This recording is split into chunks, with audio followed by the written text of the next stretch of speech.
माय माऊली नमस्कार. त्रिवेणी ओवी जागर सण वार उत्सव या उपक्रमात आज आपण एक आगळी वेगळी जांभूळे आख्यान ही गोष्ट द्रौपदीची श्रवणातनं बघूया. गोष्ट आहे द्रौपदीची.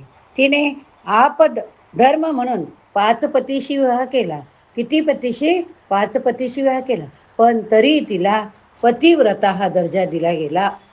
तिच्या 5 पतींनी आणखी वेगवेगळे विवाह केलेच, पण ते पुरुष होते हो, त्यामुळे बहुपत्निकत्व त्यांना परंपरेने बहाल केलं होतं. तर गोष्ट आहे द्रौपदीची. कुठल्या तरी समारंभाच्या वेळी कर्ण द्रौपदीच्या नजरेस पडला. तेव्हा तो पांडव आहे हे अर्थातच तिला माहिती नसतं, पण तरीही त्यांचं देखणे पण पाहून ती क्षणभर मोहित झाली हो. आख्यानकार म्हणतात, कर्णाला पाहून द्रौपदीचं मन पागुळलं. आख्यानकार आणखी पुढेच म्हणता, द्रौपदीला क्षणभर वाटून गेलं की हा देखणा युवक 6वा पांडव असता तर. आता 12 महिन्याची जशी विषम विभागणी झाली, त्याऐवजी ती 6 जणात 2-2 महिने अशी झाली असती. अंतर्ज्ञानी कृष्णाच्या ही गोष्ट लक्षात आली. द्रौपदीच्या मनात परपुरुषाचा विचार येणं ही गोष्ट पांडवांच्या दृष्टीने धोक्याची होती. कारण द्रौपदी हे पांडवांना एकत्र बांधून ठेवणारं सूत्र होतं. मग कृष्णाने वनविहाराचा बेत आखला. वनविहार झाल्यावर सर्वांना भूक लागली, म्हणून भीम फळ शोधण्यासाठी गेला. परंतु कृष्णाने आपल्या मायेने रानातली सर्व फळं नाहीशी केली. एका वृक्षावर एकुलतं एक जांभूळ शिल्लक होतो. काय शिल्लक होतं? जांभूळ. जांभूळचं नाव काढताच तोंडाला पाणी सुटतं बरं का तुमच्या आमच्या. भीमाने तेच तोडून आणलं.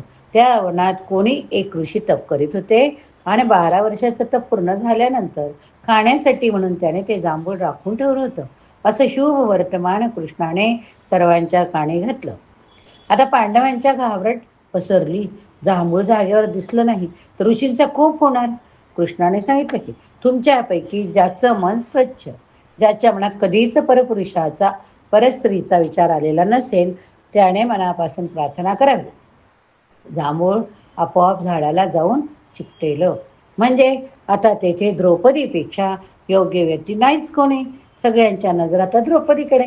द्रौपदी मनातून खजील भयभीत झाली. जांभूळ चिकटलं नाही तर तिच्या पाठीवर त्यावर चाल झाला. कारण तिच्या मनातलं कोणाला कसं कळणार हो?